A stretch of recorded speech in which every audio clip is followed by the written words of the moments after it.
Se dice que cada cabeza es un mundo. Si esto es así, imagine cuántos miles de millones de ideas habrá sobre nuestro gran Creador. Algunas personas dicen que Él no existe, que venimos de la evolución. Algunas otras personas dicen que Dios está muerto, es decir, que está alejado de los asuntos de la humanidad. Y otras tantas personas comentan que posiblemente tenga algún interés en el universo, pero razonan en que ¿quién soy yo? ¿O quiénes somos nosotros para que Él nos pueda escuchar o nos pueda ayudar? Hay quien comenta, solamente soy un ser humano imperfecto y pecador. De tal manera que razonan que Dios no es posible que Él dirija su atención a las personas de manera individual.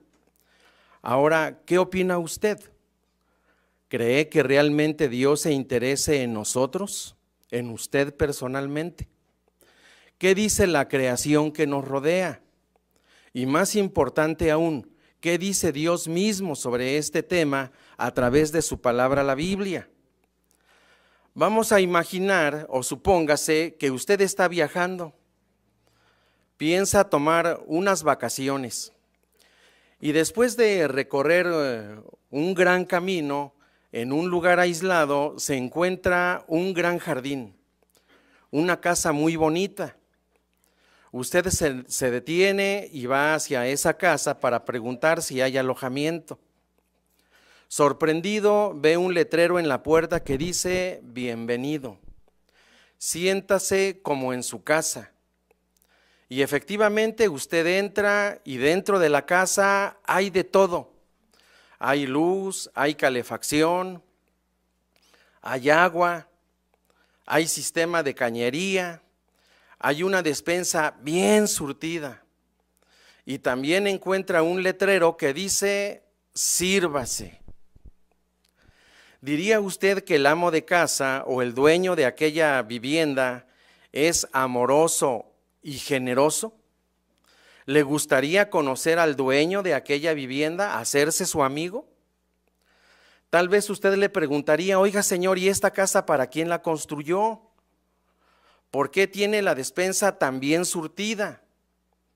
¿Por qué recibe con tanta hospitalidad al que llega? Bueno, esta ilustración, hermanos, encaja muy bien con el hombre que habita aquí en la tierra. Encaja muy bien para con su Creador y la tierra. ¿No es cierto que la tierra tiene todo lo necesario para vivir? ¿No es cierto que tiene una gran variedad de alimentos? ¿No es cierto que podemos percibir los aromas, texturas, colores? Bueno, esto nos indica que nuestro Creador realmente se interesa en la tierra y en la humanidad. Eso es prueba de ello. Vamos a ver, por favor, tengan la bondad de ubicarse en el libro de Génesis. Vamos a ver tan solo una pizca de una ley física que Él estableció para el disfrute de los humanos. Nos ubicamos en el libro de Génesis. Como hemos mencionado, el capítulo es el 1 y los versículos son del 14 al 18. Si ya lo hemos hecho, lee de la siguiente manera. Y Dios pasó a decir, llegue a haber lumbreras en la expansión de los cielos para hacer una división entre el día y la noche, y tiene que servir de señales y para estaciones y para días y años. Y tienen que servir de lumbreras en la expansión de los cielos, para brillar sobre la tierra, y llegó a ser así. Y Dios procedió a hacer las dos grandes lumbreras, la lumbrera mayor para dominar el día, y la lumbrera menor para dominar la noche, y también las estrellas. Así las puso Dios en la expansión de los cielos para brillar sobre la tierra, y para dominar de día y de noche, y para hacer una división entre la luz y la oscuridad. Entonces vio Dios que era bueno. ¿Notamos, hermanos, cómo esta gran casa llamada la tierra tiene un sistema de calefacción, por así decirlo? Mediante el sol baña la tierra, le da energía y al mismo tiempo contribuye a la fotosíntesis, que es el proceso mediante el cual, ¿verdad?, las plantas, o forma parte del proceso mediante el cual las plantas respiran monóxido de carbono y despiden oxígeno.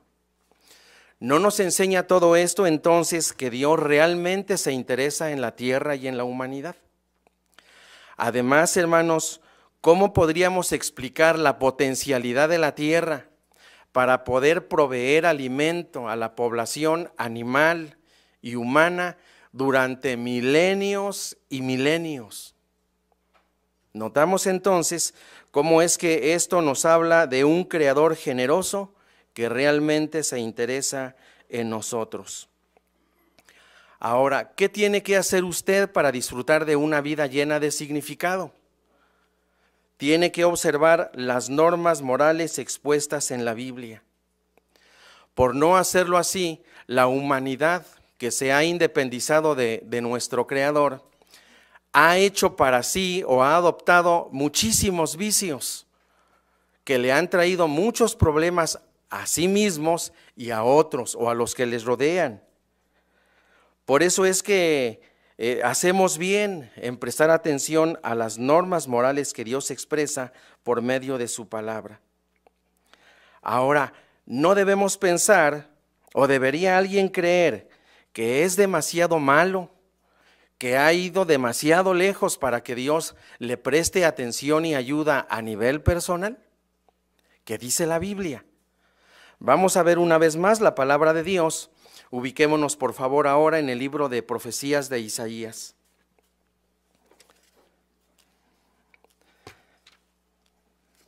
Isaías capítulo 1, el versículo es el 18. Vengan pues y enderecemos los asuntos entre nosotros, dice Jehová. Aunque los pecados de ustedes resulten ser como escarlata, se les hará blancos justamente como la nieve. Aunque sean rojos como tela de carmesí, llegarán a ser aún como la lana. ¿Podemos percibir el interés de Dios a nivel personal? Hace años, en una galería nacional de Londres, alguien dañó con una escopeta un dibujo por Leonardo da Vinci. Este dibujo, valorado en 32 millones de dólares, ¿verdad?, que fue averiado por alguien que disparó un arma de fuego, pues quedó así, maltratado, dañado. Y nadie, absolutamente nadie sugirió que aquel cuadro se tirara a la basura, valuado en 32 millones de dólares. Al contrario, empezó su restauración de aquella obra de aproximadamente 500 años de antigüedad. Usted es de mucho más valor que un cuadro. Así que si de inmediato empezaron las labores de restauración para con aquel cuadro, imagínese lo que Dios hará por usted, que vale más que un cuadro o que un dibujo. Imagine usted lo que este gran creador puede hacer sobre la base del sacrificio de Jesús. ¿No es cierto que Él tiene como propósito restaurar a la humanidad? De hecho, Él, mediante darnos cursos bíblicos, ha estado haciendo ya esa restauración o nos ha estado preparando para heredar una nueva tierra. Así que con confianza podemos hacer nuestras las palabras del salmista que dijo: oh Dios, muéstrame favor conforme a tu bondad amorosa. Conforme a la abundancia de tus misericordias, dijo él, borra mis transgresiones. Podemos ver entonces mediante esto, hermanos, que Él se interesa personalmente en usted. Así que si se siente desanimado, cobre ánimo. El amor que Jehová siente por cada uno de nosotros y por aquellos que lo buscan de manera diligente es mucho mayor que el amor que cualquiera de nosotros pudiera desplegar. Vamos a ver cómo eso es cierto también en la carta que el apóstol Pablo dirige a la congregación de Roma. Es carta a los Romanos, capítulo 8.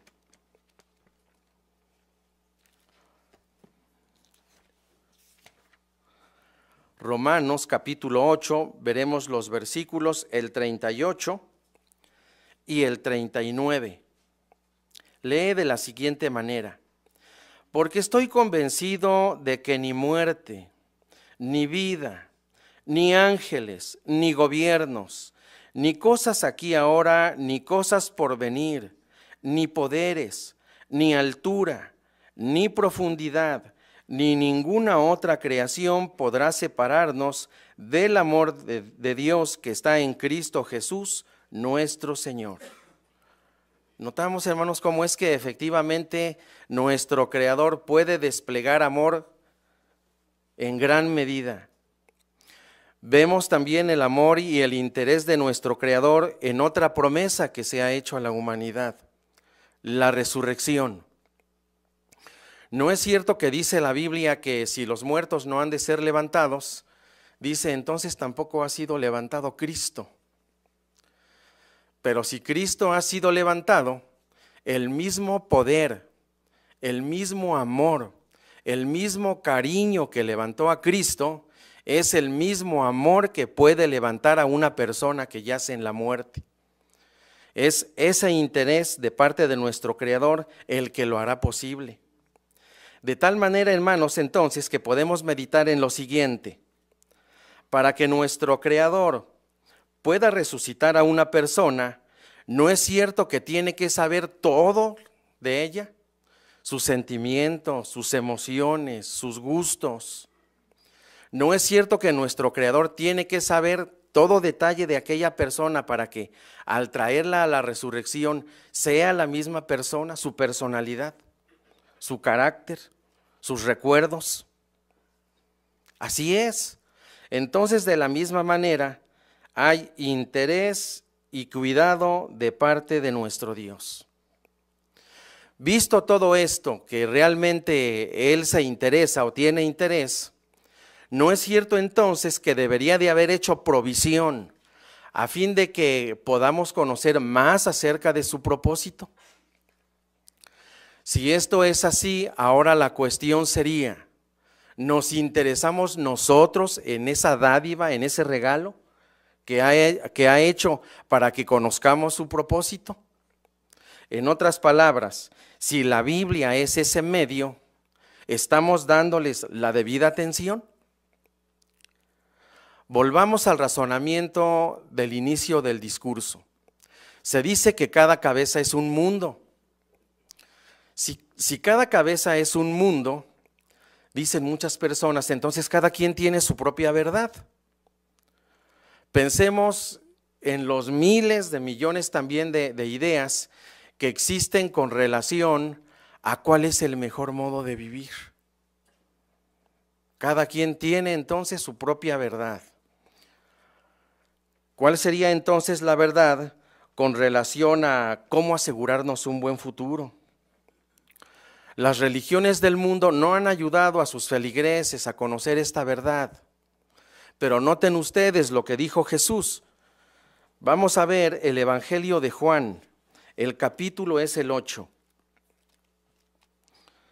Veamos qué dijo el Hijo de Dios. Es el libro de Juan, capítulo 8, el versículo es el 31 y el 32. Lee así: de modo que Jesús siguió diciendo a los judíos que le habían creído: si permanecen en mi palabra, verdaderamente son mis discípulos, y conocerán la verdad, y la verdad los libertará. Queremos, hermanos, aislar aquí la expresión la verdad. ¿Qué es la verdad? Porque Jesús dijo, ¿verdad? Dice, si permanecen en mi verdad, son mis discípulos. ¿Pero qué es la verdad? Bueno, la verdad es el entero cuerpo de enseñanzas que se halla en la Biblia. De tal manera que si tenemos nosotros alguna enseñanza o existe alguna filosofía que no se encuentre en la palabra de Dios, entonces no es la verdad. ¿Sí notamos, hermanos? También podemos comentar aquí de estos mismos versículos. Dice, y la verdad los libertará. ¿De qué nos va a libertar? También de enseñanzas que corrompen, que no edifican. Dice la palabra de Dios que seremos libres de ese rey malvado llamado pecado. Por eso, hermanos, es que entonces hacemos bien en confiar en este libro. ¿Qué pruebas tenemos de que la Biblia es palabra de Dios, que es un regalo de parte de Él? Tenemos por lo menos 3. Por ejemplo, la Biblia se escribió en un periodo de 1600 años por personas de diferentes épocas, de diferentes antecedentes, y podemos encontrar que no se contradice. Hay armonía interna. Por ejemplo, el libro de Génesis dice cómo se perdió el paraíso, cómo entró la muerte en el mundo, por qué hay tantos problemas. Y el último libro de la Biblia, Revelación, dice cómo llevará Dios al hombre a la perfección. ¿No es cierto? Como punto número 2, también encontramos como prueba de que la Biblia es de Dios, su consejo práctico. Su consejo es tan fresco como cuando se escribió hace miles de años. Veamos también cómo eso es cierto. Ubiquémonos en la carta que el apóstol Pablo dirige a los Efesios. Efesios capítulo 6, versículos del 1 al 3. Dice así, hermanos: hijos, sean obedientes a sus padres en unión con el Señor, porque esto es justo. Honra a tu padre y a tu madre, que es el primer mandato con promesa, para que te vaya bien y dures largo tiempo sobre la tierra. No es un consejo fresco, hermanos, no es un consejo que beneficie, no es un consejo atrayente, que da muy buenos resultados, que da solidez a la familia humana. Sí, hermanos, vayamos un poco más atrás en el tiempo y veamos ahora lo que dice la Biblia en el libro de Levítico. Tengan la bondad. Levítico capítulo 19, el versículo es el 32. Ya lo hemos hecho así. Levítico 19, 32 lee: ante canas debes levantarte y tienes que mostrar consideración a la persona del envejecido y tienes que estar en temor de tu Dios. Yo soy Jehová. ¿Qué opinamos de este consejo que tiene miles de años? ¿Es práctico hoy día? Sí, pero ¿se practica? ¿En dónde han quedado los valores?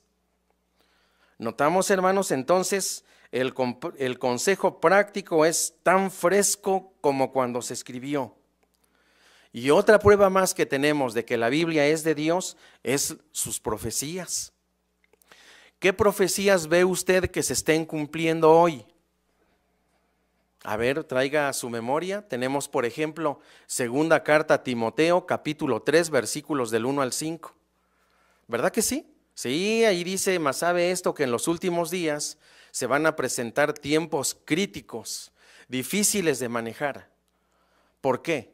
Porque los hombres o la humanidad, dice, serán amadores de dinero, amadores de sí mismos, no dispuestos a ningún acuerdo, calumniadores, sin autodominio, sin amor del bien, testarudos, hinchados de orgullo, amadores de placeres. ¿No dice eso la palabra de Dios?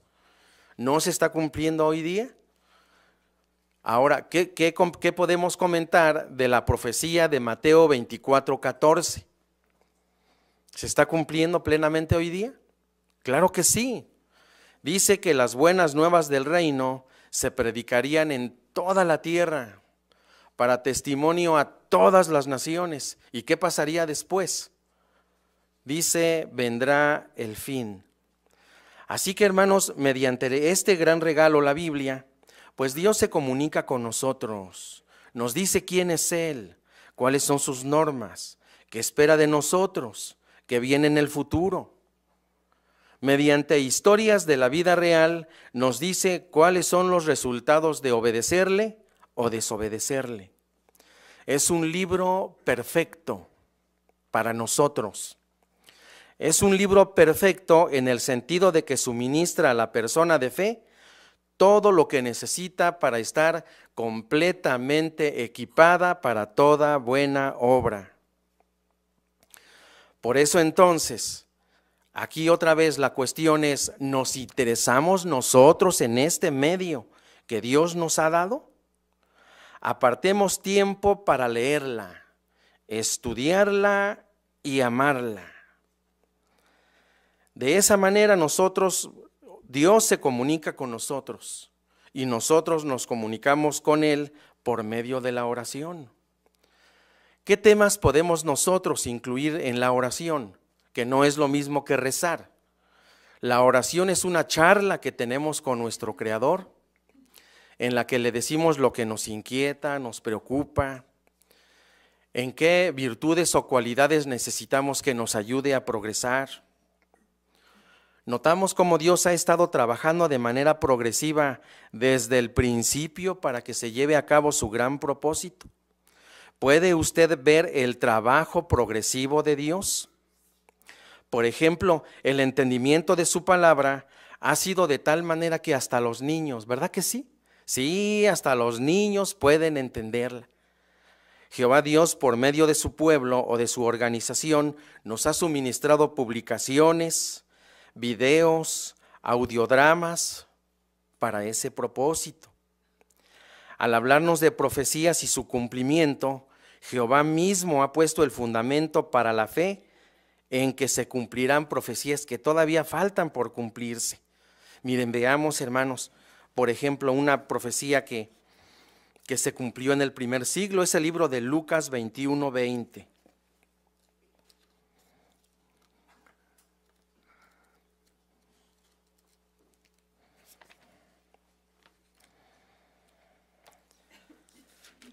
Lee así el libro de Lucas 21:20.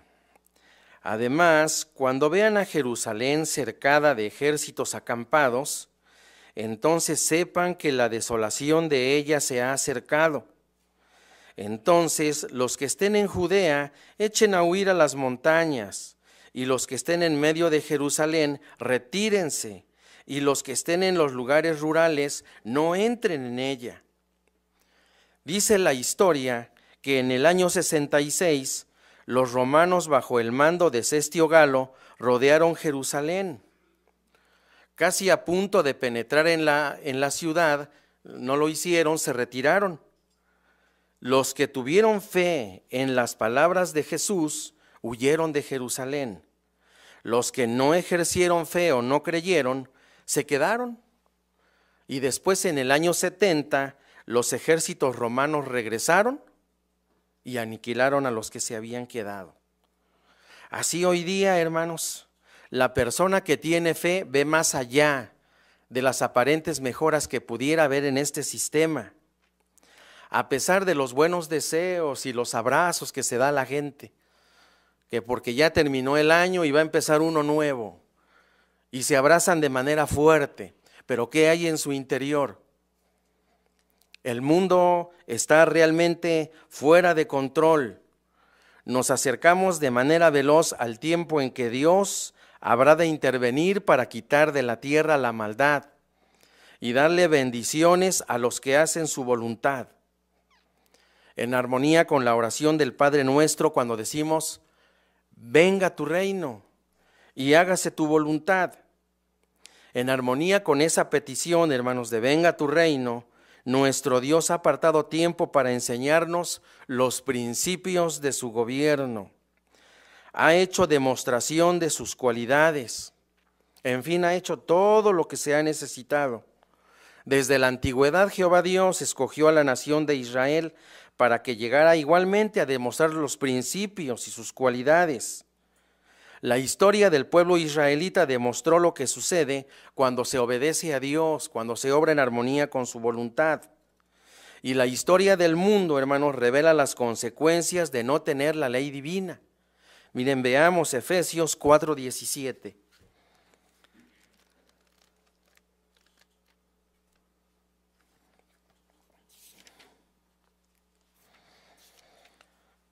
Dice así, carta a los Efesios 4:17 al 19. Esto por lo tanto digo, y de ello doy testimonio en el Señor, que ya no sigan ustedes andando tal como las naciones también andan en la inutilidad de su mente, mientras mentalmente se hallan en oscuridad y alejadas de la vida que pertenece a Dios, a causa de la ignorancia que hay en ellas, a causa de la insensibilidad de su corazón. Habiendo llegado a estar más allá de todo sentido moral, se entregaron a la conducta relajada para obrar toda clase de inmundicia con avidez. Esos han sido los resultados de no prestar atención a la voz amorosa de nuestro Creador. Así que, estimados hermanos, mediante un curso de la Biblia podemos seguirnos dando cuenta cómo Jehová ha puesto los cimientos para su gobierno. Durante los pasados 1900 años ha ido preparando y sellando a 144,000 ungidos que habrán de ser coherederos, ¿verdad?, con él, reyes, jueces. Al haber un reino celestial, tiene que haber súbditos terrestres, nosotros, a los cuales se nos unirán millones de resucitados, como hemos visto. Así que podemos ver entonces, hermanos, cómo es que Dios se interesa realmente en la tierra y en la humanidad. Por lo tanto, podemos y debemos estudiar su palabra, la Biblia, servir a Jehová con diligencia para demostrar así que realmente también, así como Él tiene en cuenta y siente gran amor por la humanidad, podemos nosotros demostrarle que también nos interesamos en su palabra y en su propósito.